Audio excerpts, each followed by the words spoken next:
उत्तर प्रदेश के सभी जिलों में कल संयुक्त किसान मोर्चा के आह्वान पर भारतीय किसान यूनियन ने सभी जिला मुख्यालयों पर धरना प्रदर्शन किया। मांग उठी एमएसपी की, गन्ने के भाव की और भुगतान की भी। इसके अलावा कई दूसरे विषयों को भी आवाज़ दी गई और अब महाकुंभ में भी कई दिन किसानों के मुद्दों को लेकर बड़ा चिंतन मनन होगा। किसान महाकुंभ भी लगेगा और आने वाले दिनों में आंदोलन को लेकर क्या रूपरेखा बनेगी। और पंजाब में जो लगातार किसानों का आंदोलन चल रहा है और डल्लेवाल साहब जो लगातार अनशन पर बैठे हुए हैं, उसको लेकर आने वाले दिनों में आंदोलन का क्या स्वरूप दिखाई देगा, बात करने के लिए हमारे साथ मौजूद है किसान नेता चौधरी राकेश टिकैत जी।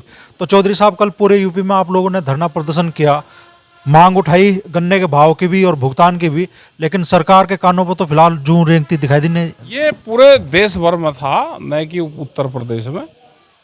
और किसान संयुक्त मोर्चे का ये प्रोग्राम था, एसकेएम का। सब जगह बढ़िया प्रोग्राम रहे।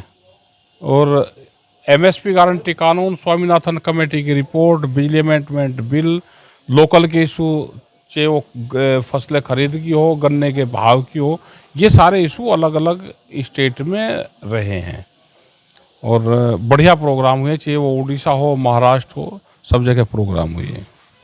डल्लेवाल साहब भी लगातार अनशन पर बैठे हुए हैं पंजाब में, कुछ समाधान निकलता दिखाई नहीं दे रहा। अभी तो नहीं लग रहा, उनकी कमेटी है वो सरकार से बातचीत कर रही होगी। और अभी तो अनशन पे करीब उनको 40-45 दिन के आसपास उनको हो गए।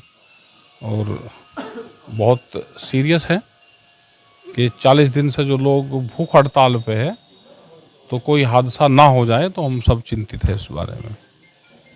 मीडिया में इस चीज़ को लेकर जो तरह तरह की खबरें आ रही हैं, कल आपने लाइव आके उस बारे में काफ़ी सारी चीज़ें कही। मीडिया तो कहेगा, मीडिया का काम तो करने का है। उसको जो चीज़ मिलेगी तो मीडिया का काम उस चीज़ को दिखाने का है। तो कहेगा हाथ में किसके हैं? भाई हाथ में, हमारे हाथ में नहीं है, हम तो किसानों के साथ में हैं। तो हमारे हाथ में कुछ है नहीं। सब देश का किसान तो लगा हुआ है ना। कल भी जो प्रदर्शन हुई है, ये भी उसी का ही है कि एमएसपी गारंटी कानून भारत सरकार मान्य है। कल भी प्रदर्शन उसी का ही था। कुछ लोग वहाँ पर बैठे हुए हैं, लेकिन कुछ लोग बाहर हैं, प्रदर्शन करते रहते हैं। मीडिया की कुछ खबरों में इस तरह की संकेत दिए गए कि राकेश टिकैत जी जैसे खनौरी बॉर्डर पर जो आंदोलन चल रहा है या डल्लेवाल साहब का जो आंदोलन है, उनके साथ नहीं है। नहीं, एसकेएम साथ नहीं है। वो अलग आंदोलन चल रहे, किसान संगठन है, उनका भी चल रहा। देश में बहुत जगह आंदोलन चल रहे, तो हम हर जगह नहीं थोड़ा जा रहे हैं, चल रहे। देश का किसान है, वो आंदोलन कर रहा है अलग अलग जगह। तो एसकेएम से हमने कहा कि एसकेएम से बातचीत हो और इस प्रोग्राम को कैसे लेकर चलना है। भाई दिल्ली से के नज़दीक तो हरियाणा और उत्तर प्रदेश भी है, तो आंदोलन दिल्ली में होना चाहिए। लेकिन जब देश का पूरा किसान संगठन साथ में होगा और कहाँ पे वो आंदोलन करे, उनकी सबकी सहमति जरूरी है। हम सब साथ में हैं, लेकिन हम वहाँ नहीं जा रहे, हम वहाँ नहीं बैठ पा रहे, हम दूसरी जगह अपना काम कर रहे हैं।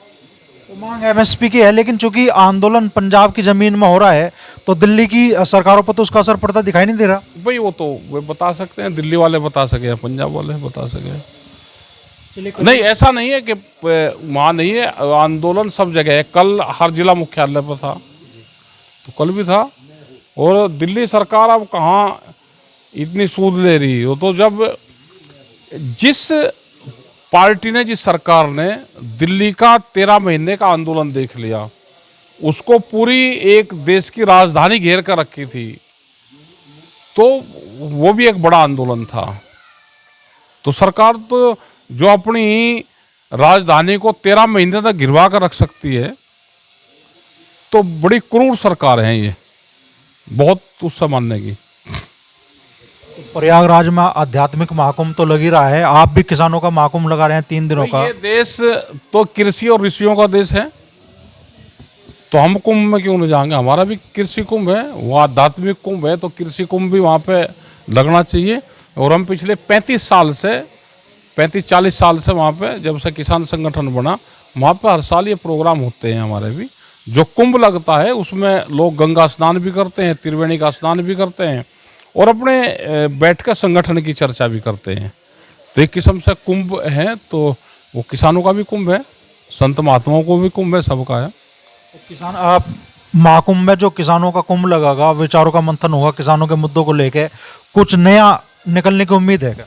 अभी देखो, अब की बार भीड़ बहुत रहेगी और अब की बार ज़्यादातर लोग कुंभ में नहाने ज़्यादातर जाएंगे और जो लोग रहेंगे तो चर्चा हम बैठ कर करेंगे, देखेंगे क्या होगा, वो तो वहीं जाकर पता चलेगा। अच्छा सर, कल आप यूपी में आंदोलन कर रहे थे, पूरे देश में आंदोलन कर रहे थे और कल दिल्ली विधानसभा चुनाव का ऐलान भी होगा, तो किसानों के मुद्दे का कितना असर आप देख रहे हैं कि भाई दिल्ली के विधानसभा चुनाव में पड़ा? ज़्यादा किसान का इशू नहीं रहेगा दिल्ली में, ज़्यादा एजुकेशन है, हेल्थ इशू हैं।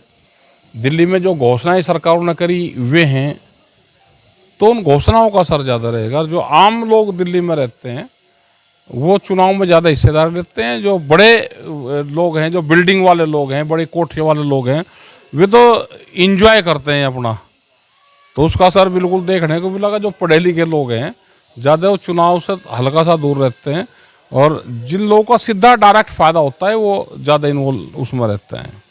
तो 8 तारीख को जब 8 फरवरी को चुनावी नतीजे आएंगे तो आपका अपना आकलन, राकेश टिकैत जी का अपना आकलन क्या कह रहा है कि भाई दिल्ली में वाली सरकार, क्योंकि और लोग भी ये मानते हैं कि जो पहले वाली सरकार है, जिसकी पहले सरकार रही है वहाँ पे, उसी की गवर्नमेंट आएगी विधानसभा में।